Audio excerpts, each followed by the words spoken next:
शिवसेना में जब से फूट पड़ी है, उद्धव ठाकरे अलग थलग पड़ गए हैं। उनके करीबियों के साथ परिवार के कई लोग भी उनसे दूर दिखाई दे रहे हैं और शिंदे गुट के साथ में दिखाई पड़ते हैं। शिवसेना किसकी होगी, इस पर भी बवाल है। ऐसे वक्त में सभी की निगाहें किसी पर टिकी हैं तो वो है राज ठाकरे। एक छोटी सी ही सही, कुछ लोग इस आस में ही कि राज ठाकरे भाई की मदद करने के लिए आगे आएंगे, ऐसी आस लगाए बैठे हैं। एक वक्त शिवसेना में राज ठाकरे की तूती बोला करती थी। चाचा बाल ठाकरे के दुलारे थे राज। महाराष्ट्र के लोग राज में चाचा का अक्स भी देखते हैं। उद्धव ठाकरे के पास कमान जाने से पहले तक सब ये मानकर चलते थे कि बाल ठाकरे के बाद राज ठाकरे के पास ही बागडोर आएगी, लेकिन बाद में बाला साहब ठाकरे के पुत्र प्रेम की ऐसी आंधी बही कि राज इस नाव से दूर होते चले गए। बेशक बाला साहब ठाकरे से राजनीति के सारे गुर राज ठाकरे ने सीखे, लेकिन अपनी ही पार्टी में वो अलग थलग पड़ गए थे। ऐसे में आप जानना चाहेंगे वो वजह क्या थी जिसकी वजह से बाला साहब ठाकरे और राज ठाकरे के बीच दूरियां बढ़ी। इसके बाद 2006 में राज ने महाराष्ट्र नवनिर्माण सेना का गठन कर लिया था। ये सबको पता है। जब दूरियां बढ़ गई थी, राज ठाकरे की राजनीति का स्टाइल बाल ठाकरे की तरह ही रहा। बेहद आक्रामक और मुद्दों पर मारक तरीके से अपनी बात रखते रहे। मराठी मानुष पर राज ठाकरे एक वक्त में काफी आक्रामक रुख रखते थे, लेकिन पिछले करीब 19 सालों में राज की चमक खोती चली गई। बाल ठाकरे के स्टाइल में राजनीति करने वाले राज के बतौर राजनेता सफल होने की खूबियां तो थी, लेकिन उनके पास शिवसेना जैसा ताकतवर संगठन नहीं था। जो शिवसेना कार्यकर्ता थे वो धीरे धीरे फिर से पार्टी के साथ एकजुट हो गए। शिवसेना में निश्चित तौर पर राज ठाकरे को वो सम्मान नहीं मिल पाया जिसके वो हकदार थे। भाषण शैली से लेकर चाल ढाल, पहनावा, चाचा बाल ठाकरे की तरह बेहतरीन cartoonist Raj Thackeray fire brand नेता हैं। आइए अब हम आपको बताते हैं कि शिवसेना में कैसे दरकिनार होते चले गए राज ठाकरे। दरअसल 2003 में महाबलेश्वर में शिवसेना का अधिवेशन हुआ था।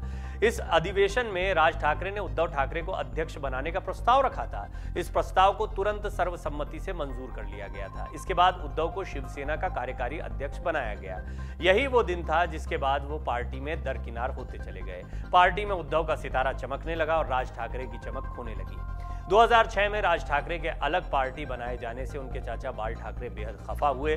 उन्होंने शिवसेना के मुखपत्र सामना में तो राज ठाकरे को जिन्ना तक कह दिया।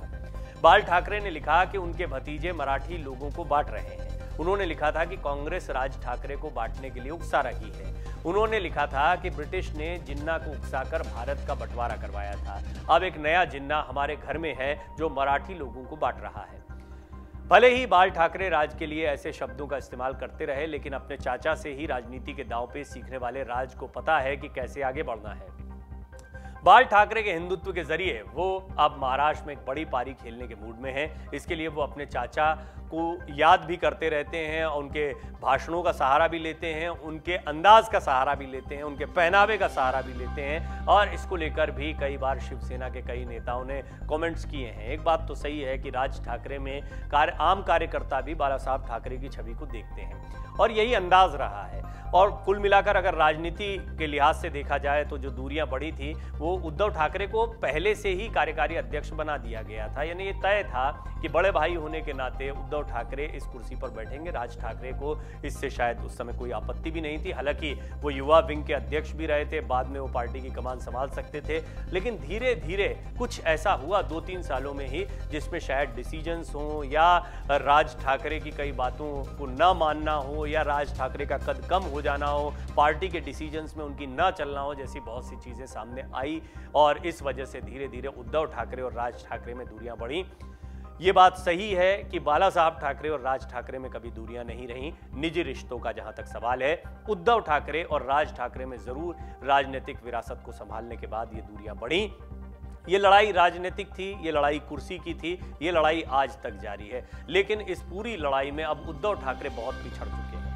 अब इस लड़ाई को अगर हम पूरी तरह से एनालाइज करें तो राज ठाकरे इतने सालों बाद 2003 से आप उद्धव ठाकरे की राजनीति शिवसेना की देखें और 2003 से और 2005 में वैसे जब वो अलग हुए थे उसके बाद मन से बनाई थी, लेकिन धीरे धीरे वो शिवसेना से अलग होना शुरू हो गए थे। लेकिन इन दोनों ने एक साथ एक अंदाज में अपनी राजनीति को बाला साहब ठाकरे के बिना तब शुरू किया जब बाला साहब ठाकरे ने उद्धव को अलग से जिम्मेदारी दे दी और राज ठाकरे ने अपनी जिम्मेदारियां खुद बना ली। इसमें हम देखें तो कुल मिलाकर ये बात बहुत स्पष्ट है कि राज ठाकरे ने अपने संगठन को खड़ा किया, अपने कार्यकर्ताओं को, अपने काडर बेस को खड़ा किया। ये बात इस बात को बताती है कि वो बाला साहब ठाकरे की राजनीति करने के अंदाज को आगे ले गए। उद्धव ठाकरे अपनी पार्टी को खोते दिखाई दे रहे हैं। मुख्यमंत्री तो वो बन गए, वो कहते हैं बाला साहब का सपना पूरा कर दिया। वो चाहते थे कि शिवसेना का मुख्यमंत्री हो, लेकिन पार्टी हाथ से जाती दिख रही है। कार्यकर्ताओं का रुझान भी अब एकनाथ शिंदे की तरफ होगा, उद्धव की तरफ होगा या राज की तरफ होगा, ये बड़ा सवाल है। तो कुल मिलाकर राजनीतिक लिहाज से राज ठाकरे ने इस लड़ाई में खुद को साबित किया है, लेकिन देखना होगा क्या बाला साहब ठाकरे का विकल्प वो महाराष्ट्र में बन पाते हैं। डाउनलोड करें अमर उजाला ऐप और पाएं खबरें लगातार। अगर आप ये वीडियो YouTube पर देख रहे हैं तो हमारे चैनल को सब्सक्राइब करें और बेल आइकन को दबाना ना भूलें। अगर आप Facebook पर ये वीडियो देख रहे हैं तो हमारे पेज को लाइक करें।